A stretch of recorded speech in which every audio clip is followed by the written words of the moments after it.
Jeffrey Epstein file જેને લઈને હાલ ચર્ચાઓ તેજ થઈ છે, કારણ કે અમેરિકી જસ્ટિસ ડિપાર્ટમેન્ટે જેફરી એપ્સ્ટીન સાથે જોડાયેલી તપાસ હેઠળ ભારતીય સમય અનુસાર ગઈકાલે રાત્રે 2:30 વાગે 3 લાખ દસ્તાવેજો જાહેર કર્યા છે, જેમાં અમેરિકાના પૂર્વ રાષ્ટ્રપતિ સહિતના pop singer, Hollywood actor, British prince સહિતના જે દિગ્ગજો છે તેની તસવીરો સામે આવી છે। હવે તમને સવાલ થશે કે પહેલા તો આ આખી ઘટના શું હતી, આખો કેસ શું છે, જેફરી એપ્સ્ટીનની ફાઇલ છે તેને લઈને કેમ આટલી બધી ચર્ચાઓ થઈ રહી છે, તેના વિશે જ આ વિડીયોમાં વાત કરવી છે। નમસ્કાર, BS9 ટીવી ન્યૂઝમાં આપની સાથે હું ભગવતી વિશાવડિયા। અમેરિકામાં કુખ્યાત યૌન અપરાધી જેફરી એપ્સ્ટીનનો મામલો ફરીથી ચર્ચામાં આવ્યો છે। અમેરિકી સંસદના હાઉસ ઓવરસાઇઝ કમિટીમાં ડેમોક્રેટિક સાંસદોએ એપ્સ્ટીનની પ્રોપર્ટી સંલગ્ન 68 નવી તસવીરો જાહેર કરતા ખળભળાટ મચ્યો હતો અને ખુલાસા એવા સમયે થયા છે કે જ્યારે અમેરિકી કાયદા અંતર્ગત ન્યાય વિભાગે પોતાની તપાસ સંલગ્ન અનક્લાસિફાઈડ ફાઇલો જાહેર કરવાની છે। ડેમોક્રેટ સાંસદો તરફથી જે તસવીરો જાહેર કરાઈ છે તેમાં અનેક એવી વિગતો સામે આવી છે જે ખૂબ ચોંકાવનારી છે। અમેરિકાના કુખ્યાત એપ્સ્ટીન સેક્સ સ્કેન્ડલ સંલગ્ન મામલે મોટો ખુલાસો થઈ શકે છે, કારણ કે એપ્સ્ટીન ફાઇલોના જે રિલીઝ થતા આ સ્કેન્ડલમાં સામેલ લોકોના નામ સામે પણ આવી શકે છે, કારણ કે ફોટા તો આવ્યા છે। એવું કહેવાય છે કે દુનિયાના મોટા મોટા બિઝનેસમેન અને નેતાઓના નામ આ ફાઇલોમાં છે। ફાઇલોમાં હજારો પેજના દસ્તાવેજ, 95,000 તસવીર, બેંક રેકોર્ડ્સ સામેલ છે, ત્યારે સ્કેન્ડલ સંલગ્ન 68 તસવીરો છે। ગુરુવારે મોડી રાત્રે સામે આવી આ તસવીરો અમેરિકી સંસદના હાઉસ ઓવરસાઇટ કમિટીના ડેમોક્રેટ સાંસદોએ રિલીઝ કરી, જેમાં અબજપતિ બિલ ગેટ્સ, ગૂગલ બનાવનારા Sergey Brin, filmmaker Woody Allen, philosopher Noam Chomsky અને ટ્રમ્પના પૂર્વ સલાહકાર સ્ટીવ બેનન જેવી હસ્તીઓ જોવા મળે છે। કેટલીક તસવીરોમાં એક મહિલાના શરીર પર કાળી શાહીથી લોલિતા પુસ્તકના વાક્યને લખેલું જોવા મળે છે। આ પુસ્તક એ 12 વર્ષની બાળકી પ્રત્યે એક વ્યક્તિના જુનૂન પર આધારિત છે। તસવીરોમાં મહિલાના શરીરના અલગ અલગ અંગો પર લાઈનો લખેલી જોવા મળે છે। આ ઉપરાંત અનેક મહિલાઓના ઓળખપત્રો પણ સામે આવ્યા છે, જેમાં નામ છુપાવ્યા છે, પરંતુ દેશનો ઉલ્લેખ છે। આ ઓળખપત્ર રશિયા, મોરોક્કો, ઇટાલી, ચેક ગણરાજ્ય, દક્ષિણ આફ્રિકા, યુક્રેન, લિથુઆનિયા અને અન્ય એવા છે ઘણા દેશો તેની સાથે સંકળાયેલા હોવાનું સામે આવ્યું છે। કેટલીક તસવીરો એવી પણ છે જે મોડી રાતની ટેક્સ ચેટ જણાય છે, જેમાં કોઈ વ્યક્તિને $1,000 છોકરી મોકલવાની વાત કરાય છે।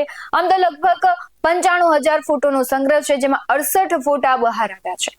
આ સમગ્ર ફોટા સંગ્રહ એપ્સ્ટીનની પ્રોપર્ટીથી હાઉસ ઓવરસાઇઝ કમિટીને અપાયો હતો અને એક સ્ક્રીનશોટમાં ટેક્સ્ટ મેસેજ છે, જેમાં લખ્યું છે કે હું હાલ છોકરીઓ મોકલું છું। આ મેસેજ સાથે કોઈ કિશોરી સંલગ્ન જાણકારી પણ જોવા મળે છે। જો એ સ્પષ્ટ નથી કે મેસેજ કોણે મોકલ્યો ને કોને મોકલ્યો છે। તેમાં એક રશિયન છોકરીની કિંમત પણ ડોલરમાં જણાવવામાં આવી છે। કોની તસવીરો છે તેની વાત કરીએ તો ગત અઠવાડિયે પણ 19 તસવીરો બહાર પાડવામાં આવી, જેમાં વર્તમાન રાષ્ટ્રપતિ ડોનાલ્ડ ટ્રમ્પની કેટલીક તસવીરો હતી। ટ્રમ્પ ત્યારે કહ્યું હતું કે એપ્સ્ટીનની સાથે દરેકનો ફોટો છે એ કોઈ મોટી વાત નથી। નવી તસવીરોમાં માઇક્રોસોફ્ટના સહસંસ્થાપક બિલ ગેટ્સ, પ્રોફેસર અને રાજનૈતિક એક્ટિવિસ્ટ નોમ ચોમસ્કી અને ટ્રમ્પના પૂર્વ સલાહકાર સ્ટીવ બેનન પણ જોવા મળે છે। જો કે આ તમામના પ્રતિનિધિઓ તરફથી કોઈ પ્રતિક્રિયા હાલ સામે નથી આવી। ડેમોક્રેટ સાંસદોએ સ્પષ્ટ કર્યું છે કે આ તસવીરોમાં કોઈનું જોવા મળવું એ કોઈ ગુનાનું પ્રમાણ નથી। તેમનું કહેવું છે કે તસવીરો ફક્ત પારદર્શકતાના હેતુસર જાહેર કરાય છે। હાઉસ ઓવરસાઇટ કમિટીમાં ટોપના ડેમોક્રેટ સાંસદ રોબર્ટ ગાર્સિયાએ કહ્યું છે કે એપ્સ્ટીન ફાઇલ છે તે ટ્રાન્સપરન્સી એકની સમયમર્યાદા નજીક આવી રહી છે અને આવામાં તસવીરોએ સવાલ ઉઠાવે છે કે ન્યાય વિભાગની પાસે આખરે શું છે। તેમણે વ્હાઇટ હાઉસ પર આ મામલાનો દબાવવાનો આરોપ લગાવતા ફાઇલો તરત જાહેર કરવાની માંગણી કરી, જ્યારે વ્હાઇટ હાઉસના પ્રવક્તાએ કહ્યું છે કે આ તસવીરોના જારી થવાથી કશું બદલાતું નથી। તેમના જણાવ્યા મુજબ રાષ્ટ્રપતિ ટ્રમ્પ પહેલેથી જ એપ્સ્ટીન ફાઇલમાં પારદર્શકતાની વાત કરી રહ્યા છે અને તેમની સરકાર આ દિશામાં કામ કરી ચૂકી છે। હવે તમને થશે કે એપ્સ્ટીન ફાઇલ શું છે, તેની પાછળ કહાની આખી શું છે તેના વિશે વાત કરીએ તો 2005માં ફ્લોરિડામાં એક 14 વર્ષની છોકરીની માતાએ પોલીસમાં ફરિયાદ કરી, જેમાં કહ્યું હતું કે એપ્સ્ટીનના આલિશાન ઘરમાં તેની પુત્રીને મસાજના બહાને બોલાવી હતી, પરંતુ ત્યાં પહોંચ્યા બાદ તેના પર સેક્સનું દબાણ કરવામાં આવ્યું।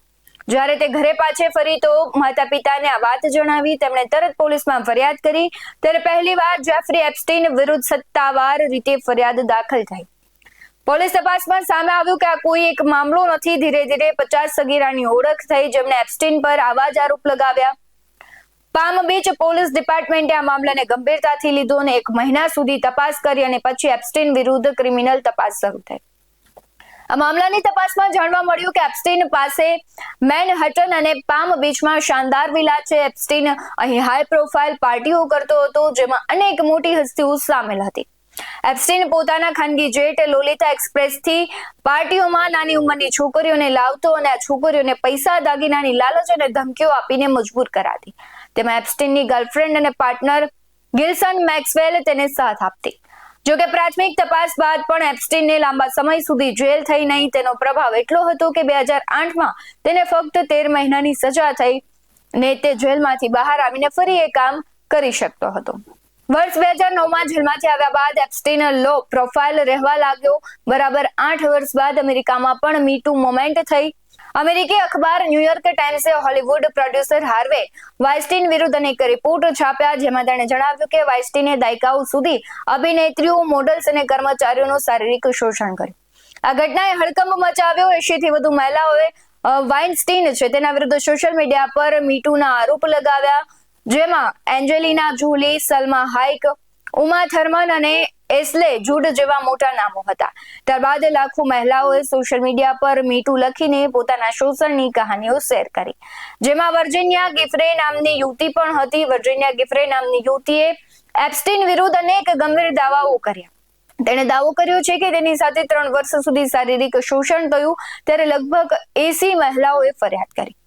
હવે આ બધી વસ્તુમાં એ જોવાનું છે કે 2025માં ટ્રમ્પની બીજી ટર્મમાં કોંગ્રેસે Epstein file transparency act pass કર્યો જે હેઠળ 19 ડિસેમ્બર 2025 સુધી જસ્ટિસ ડિપાર્ટમેન્ટે એપ્સ્ટીન સંલગ્ન તમામ સરકારી દસ્તાવેજ જાહેર કરવાના છે.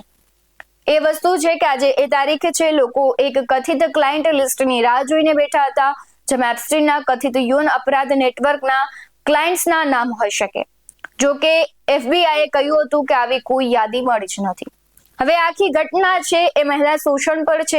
ઘણા બધા ટ્રમ્પના પણ ફોટા છે પરંતુ હવે એ જોવું રહ્યું કે આખી ઘટનામાં નવો વળાંક શું આવે છે. જેના ફોટા છે ખરેખર એ વ્યક્તિઓએ કોઈ મહિલા સાથે એવી ઘટના કરી છે, સૃષ્ટિ વિરુદ્ધનું કૃત્ય કર્યું છે કે કેમ. આવા જ વધુ અહેવાલો સાથે ફરી મળતા રહીશું. તમે અમારી YouTube ચેનલને સબસ્ક્રાઇબ કરવાનું, અમને Facebook અને Instagram પર ફોલો કરવાનું ભૂલશો નહીં. બાકી અમને અપડેટ્સ મેળવવા માટે આપ જોતા રહો BS9 TV ન્યૂઝ. નમસ્કાર.